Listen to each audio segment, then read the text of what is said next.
ملګرو د حریم شاه د ویډیو قصه لا ختمه نه وه چې سندل خټک پکې هم ویډیو وایرل شوه. کومه ویډیو وایرل شوه نو د ټولو نه مخکې راشئ د سندل خټک هغه ویډیو وګورئ. تو د شاته غاړې نیژې ته هغه خوړلې وه چې په سټ هغه سره داسې داسې کېږي چې ګډ نه روان چې داسې کېږي چلونه مه کوه خدای دې خدای نو دغه ویډیو هغه تاسو وکته په کوم کې چې سندل خټک ورسره یو بل ټیک ټاکر وي او څه غلط الفاظ استعمالوي ورسره په لاسو اشارې هم کوي. د ډیر بده مرغه به زه دا ویم چې آیا دیو چې څه شروع کړي او یو د پښتون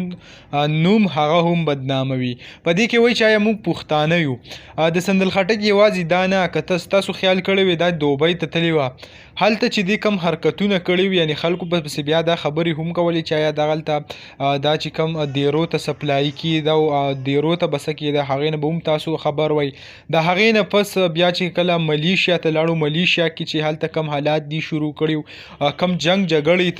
تقریبا دا چې هغه کم جګړې کړې وه دې سره کول ګل چاهت هغه ته خو الله تعالی اوس هدایت وغو هغه په سمه لار راغې خو ده چې کومه غویمه شروع کړې وه په ملیشیا کې هغه به هم ستاسو وړاندې وه. په هغه ځای کې زموږ د پښتنو نه دې جامې ویستې په شرمونو باندې یې وشرمول ځکه چې اوس لکه یو کس پاکستان ته اوس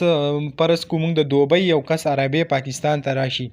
او هغه دلته غلط حرکت کوي یا داسې فحش قسمه چلونه کوي نو موږ به هم دا وایو چې د دوبۍ ټول خلک داسې دي یعنې موږ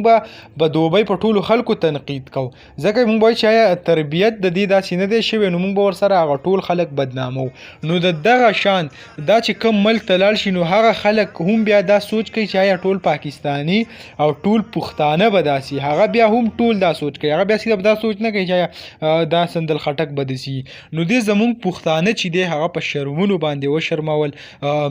ډیر زیات فحش قسمه حرکتونه ویډیوګان یا خو تاسو ته دې پته ده بس الله تعالی دې له هدایت ورکړي چې د داسې قسمه کارونو نه هغه منې شي زموږ پښتانه چې دی هغه نور نه شرموي. نو دغه ویډیو و دغه معلوماتو تاسو سره شریک کړه امید لرم ویډیو به خوښه شوي که ویډیو خوښه شوي ویډیو لایک کړئ او که زموږ په چینل نوي چینل سبسکرایب کړئ د داسې نورو ویډیوګانو دپاره.